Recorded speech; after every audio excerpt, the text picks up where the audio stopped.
Boa tarde, pessoal, tudo bem?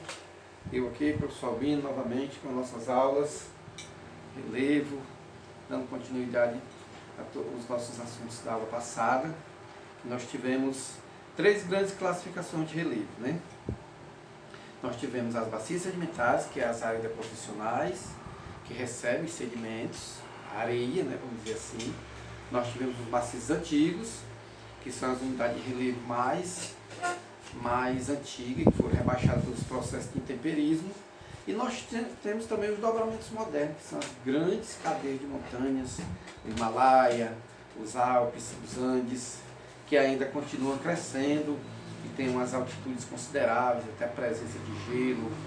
Enfim, então, como eu falei, ou a gente está em cima de um maciço antigo, ou de uma bacia sedimentar, ou de um dobramento moderno. Certamente nós estamos aqui, na nossa Pindorama, em cima de uma bacia sedimentar, que é uma classificação de tabuleiro. Então, a gente classificando, fazendo essa classificação mais detalhada, mais apurada, nós ainda temos outras unidades de relevo que eu classificaria como se fosse assim, uma classificação meso ou micro da unidade de relevo. Por exemplo, eu poderia perguntar para vocês, e que relevo agora nós estamos pisando na Pindorama? Que tipo de relevo é o relevo que a gente classifica no Pindorama? Então, com calma, a gente vai dar uma classificada, dando continuidade aos nossos assuntos, a gente vai dando uma classificada legal desses tipos de relevos. Não se esqueçam, pessoal, que esse assunto está aí no capítulo de vocês, no capítulo 4, capítulo 3, capítulo 4. Aí vocês dão uma reforçada aí para vocês aprenderem e ficar tudo ok, tá bom? Então, planalto. A ideia que a gente tem de planalto é todas as formas de relevo que tem uma altitude considerável. Está dizendo plano alto, tá ok? Mas não é assim, não quer dizer só que relevo que tem uma certa altitude vai dizer que é planalto, com planície a terras baixas, não. O planalto são aquelas unidades de relevo que compõem as serras, os serrotes, as montanhas, entendeu? Que são uma classificação menor que a dos maciços antigos, certo? E que tem assim um processo de formação muito antigo e que foi muito rebaixado.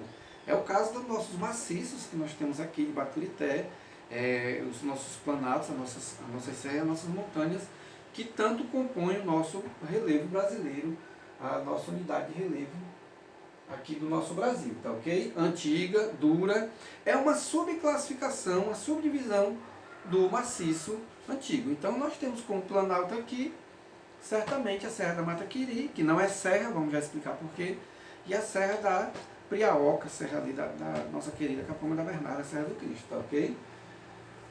Continuando. A planície. A planície também não quer dizer que são terras planas, terras baixas, não.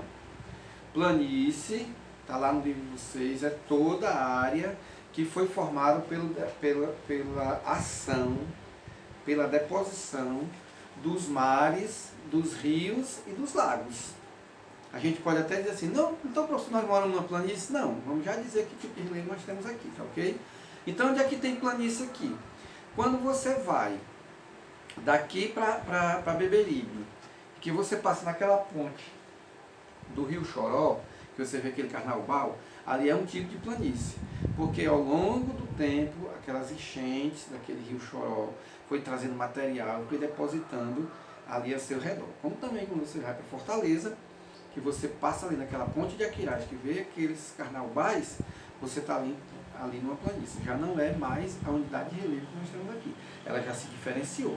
Então, foi a ação da deposição do rio Pacuti. Nós chamamos ali planície de várzea ou planície de inundação. No nosso caso aqui, nós temos a planície amazônica, que é uma planície fluvial. O rio Amazonas passou milhões e milhões e milhões de anos depositando sedimentos, depositando material e fez a planície amazônica. Eu diria que é uma subdivisão, uma subclassificação da bacia sedimentar, como se a planície fosse uma filha da bacia sedimentar. Então nós temos essa planície fluvial. Quando você vai para a praia, às vezes você vai no mangue, se alguém aí gosta de pescar, ou já conheceu o mangue, tudo, alguma aula de campo, coisa assim, você tem uma planície ali também. Ali a ação da deposição do mar, com a cheia de maré, porque a cheia de maré, quando o mar avança com a sua maré, o grande receptor universal dessas águas é o mangue, e também o rio vai depositando, cada dia que passa, nas suas enchentes e tudo. A gente já vê muito essa questão do nosso riacho aqui, no caso o Caponga Roseiro e o Caponga Funda, que um deposita suas águas no Batoque, Balbino, e no caso o Caponga Roseiro deposita na Caponga. Então aquele ambiente de manguezal é chamado da planície fluvio-marinha, ou seja, é uma ação em conjunto da deposição dos rios, no seu período de cheia, e do mar, que ora avança com as suas cheias de maré. Quem é da praia, logicamente os alunos aí do Batoque, deve saber que existe uma inundação tão grande, quando tem os invernos grandes, que é preciso que abra a barra, que tem aquela grande quantidade de peixe disposta, que o pessoal vai catar o peixe, o camarão, os moluscos, os crustáceos e tudo, porque eles ficam, digamos assim, embriagados, né? Eles se embebedam, falta oxigênio, e aí a gente tem uma pescaria, tem uma grande festa nas comunidades praianas quando abre essa barra. Então, foi um excesso de água nas enchentes, que ora tomou de conta do vilarejo do Balbino, do Batoque, tudo, e de vez em quando o homem tem que ajudar a natureza a seguir o seu percurso. Tá ok? Então, independente da altitude, a planície, ela foi da posição dos mares, dos rios e dos lagos. Como também nós temos aqui os outros tipos de planície. A planície fluvio-marinha, que eu falei aqui, né? E também temos a planície marítima. Quem é essa planície marítima, pessoal? É a praia, literalmente falando, onde você vai passear, você vai pegar um bronze, aquele cordão de areia que tem ali, que pega também as dunas. Veja bem, na aula passada eu falei da história do bronzinho de areia, que ele saiu lá de cima da montanha, que foi depositado no rio, que o rio depositou no mar, que o mar não quis, e o mar jogou para a praia. Então, todo aquele cordão de dunas, todo aquele cordão arenoso que existe ali, com aquele cordão de areia, que ora o mar lava e volta, é justamente um outro tipo de planície. Eminentemente a deposição pela ação do mar. Por isso que nós chamamos de planície marítima. Logicamente que eu não coloquei a foto aqui, porque nós temos um conhecimento muito adensado, muito forte do que é uma praia, né, pessoal? E nós temos também aqui o tabuleiro, que é o tabuleiro onde nós estamos. Essa forma de relevo tabular que você vê aí, ele pode ser também suavemente ondulado, ou seja, quando você vai daqui para o Cascavel, você desce no Caponga Roseiro e sobe no Ribeirão. Você desce no Mal Cozinhado e sobe na Moita Redonda. Então você vai fazendo esse alto e baixo e tudo, mas não é uma altitude considerável de 1000 metros, de 800 metros.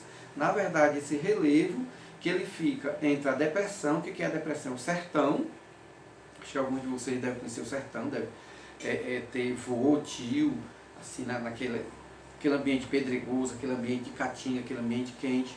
Então o tabuleiro, ele faz a fronteira com o sertão e faz fronteira com o cordão arenoso, que é a planície fluvio-marinha ou a planície marítima. Então esse é justamente essa unidade de relevo na qual nós estamos, entendeu?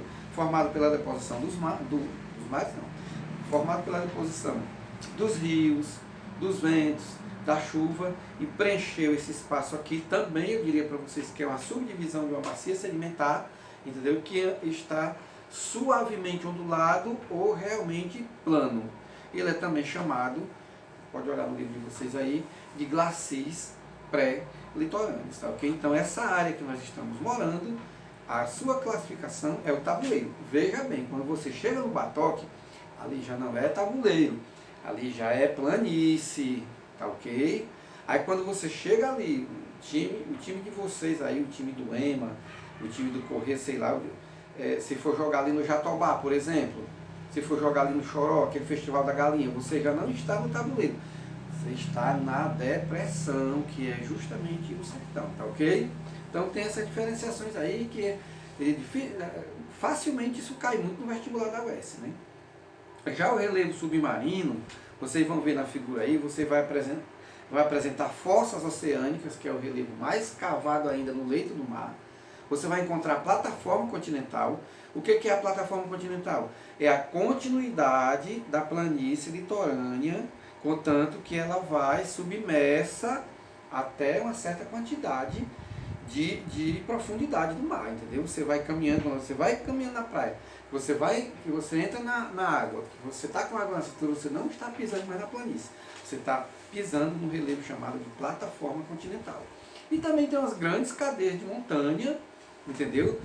Quando houve a separação pelas placas tectônicas, por exemplo, pessoal, que a África foi para lá, conforme explicado, que a América veio para cá, no meio lá ficou uma grande cadeia de montanha, que é a maior cadeia de montanha que nós temos aqui na superfície terrestre, que ela tem uma altitude de 11 mil metros, tá ok?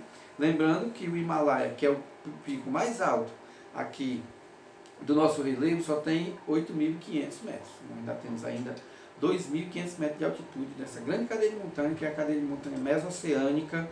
Quem é o cume dela? Quem é a ponta dela? Fernando de Noronha, os Pendeiros de São Pedro e São Paulo, essas ilhas que nós encontramos aqui no nosso Oceano Atlântico, tá ok?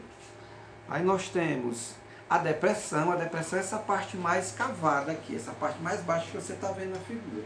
É uma área que ela passou pelo intenso processo de desgaste. Veja que ela tem um buraco ao seu lado em relação ao relevo que está ao lado, que o relevo é mais acentuado, entendeu? Ela é algo cavado, algo que foi destruído, que foi altamente intemperizado e passou por esse processo de rebaixamento. Nós temos dois tipos de depressão. A depressão absoluta, que é aquela depressão que está abaixo do nível do mar. Por exemplo, quando você sai do Batoque, em cima de uma moto, você está a zero altitude, porque a altitude zera na praia. Aí quando você chega em Pinoretama, você já está mais ou menos 40 a 60 metros de altitude em relação ao nível do mar. Você subiu, do Batoque para cá, você subiu 60 metros. Aí quando você chega no Choró, você tem você já entrou num buraco, você já entrou numa descida, a depressão propriamente dita, né? Aí você vai ter o quê? Você vai ter menos 10, menos 15 metros abaixo do nível do mar. É como se você estivesse aqui e se o mar se aproximasse, ele estaria numa altitude aqui. É verdade, professor? Sim, porque essa parte aqui da depressão, ela passou, como ela é uma das mais antigas, ela passou pelo intenso processo de intemperismo. Depois que esse material quebrou, os rios depositam aonde? Os rios depositam no mar, então esse material foi trazido pelos rios, que depositou no mar, que o mar não quis, que depositou na praia, que o vento pegou e fez as dunas. Então esse cordão de dunas que nós temos aqui, perto de Batoque, Balbino, Caponga e tudo, certamente foi esse material cavado que veio do sertão, trazido milhares e milhares de anos pela encheia dos nossos rios, dos nossos riachos, e depositado no mar, e o mar fica com a parte para fazer sua planície, e o vento vai fazendo dunas, paleodunas e outras formas de relevo, tá ok? Aí nós temos o Inselberg. O Inselberg é uma forma de relevo que se encontra isolado, é ele sozinho, ou ele está no tabuleiro ou ele está na planície. Ele já foi, durante muito tempo, por ele ser muito antigo, durante muito tempo ele já foi mais alto, ele já teve uma altitude considerável. E com o passar do tempo ele foi sendo destruído, rebaixado, hoje em dia é um monte de pedra que se encontra isolado. Aí eu chamo a atenção, porque a Mataquiri não é uma serra, ela é um Inselberg, atenção. E é muito comum esse tipo de relevo, essa unidade de relevo aqui no Ceará. E o que dizer da Caponga da Bernarda? Aquela Serra do Cristo também não é serra, é um Inselberg. Então, é uma forma de relevo que se encontra isolado, que é muito antigo e passou por um processo de desgaste, de intemperização, tá ok? Não se esqueçam que isso aí eu estou falando da cara da UES, meu povo. Os mares de morro. Os mares de morro são forma de relevos antigos, planaltos também antigos, só que eles se encontram de forma mais arredondada. Eles são forma de relevo colinoso. Se você não identificar muito essa figura, mas só você olhar aquele pão de açúcar e a pedra da Gávea, aquele pão de açúcar do Rio de Janeiro, que é um bloco de pedra altamente colinoso, bem feito, como se fosse assim uma meia laranja, que você partisse e ficasse perfeito. Lembre que a Serra do Cristo aqui e a Serra da Mataquiri, que não é serra, que é o Inselberg, ela encontra altamente pontiagudas, né? Porque aqui tem mais o intemperismo físico. Aí quebra-se os blocos de rocha rolam chão abaixo, aí fica mal feito. todo cheio de saliência. Quando esses mares de morro que predominam no sul de Minas Gerais, São Paulo, Rio de Janeiro, Paraná e tudo, são justamente a ação do intemperismo químico que vai fazer um processo de abaulamento de colina. Ele vai fazendo a reação química, quebrando a rocha e forma uma espécie de meia laranja. Por isso que nós chamamos mares de morro, mas são relevos antigos que foi bastante temperizado e que tem essas rochas altamente duras, tá ok? Mas a diferença, um detalhe, sempre cai no vestibular.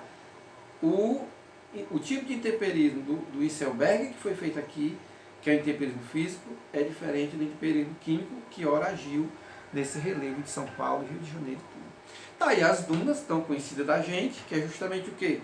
É o material carregado pelos rios, que foi depositado na praia, e que o vento, com a sua força, passou a fazer o quê? Passou a fazer a sua construção, a sua deposição, e está aí que encanta, embeleza demais as nossas praias, Nordeste, Norte, etc. E tudo. Muito conhecido da gente, aí uma ação do vento de maneira deposicional. As paleodunas, essa palavra paleo quer dizer antiga, entendeu? Essas são dunas já mais afastadas, já tendendo a virar pedra. Mas essas dunas, essas paleodunas, é justamente esse relevo, quando você vai daqui para Caponga, que você vai subindo e descendo, tudo que você encontra aqueles morros cobertos de areia. Aqueles morros cobertos de areia é chamado de dunas antigas ou paleodunas. Como também você vai daqui para o Batoque, aí você vem, subiu, você parou em cima daquela casa ao lado e tudo. Aí você está aqui em cima daquela duna, daquela altitude, ali é um exemplo de paleoduna. Como também esse morro do Urubu aqui da Encantada é um exemplo de paleoduna, ou seja, um registro fortíssimo de que o mar já esteve, já invadiu esse continente e ele já retornou em situações de alta de temperatura e de baixa temperatura. O mar está vindo recentemente por conta do aquecimento global, vocês estão vendo, a gente percebe, é uma realidade, mas no passado já houve esse vai e vem no mar, porque quem faz essas dunas é justamente a ação do vento próximo a uma praia. Então o mar já estava ali. Está registrado que o mar já esteve ali e já pegou a sua distância, já se afastou um pouco e agora ele está retornando, tá ok? Aí nós temos as falésias, que são as falésias do Morro Branco, já é uma ação que é uma ação puramente das altas de maré, da força do mar que vai moldando o relevo e faz aquele relevo absolutamente lindo, absolutamente fantástico. Certo, pessoal? Então esse foi o meu recado, espero que vocês tenham entendido. Vamos lá no livro, faz os exercícios, passa o feedback dos trabalhos, das atividades e tudo. E se cuide da família de vocês que vai dar tudo certo. Boa tarde, Deus abençoe todos nós.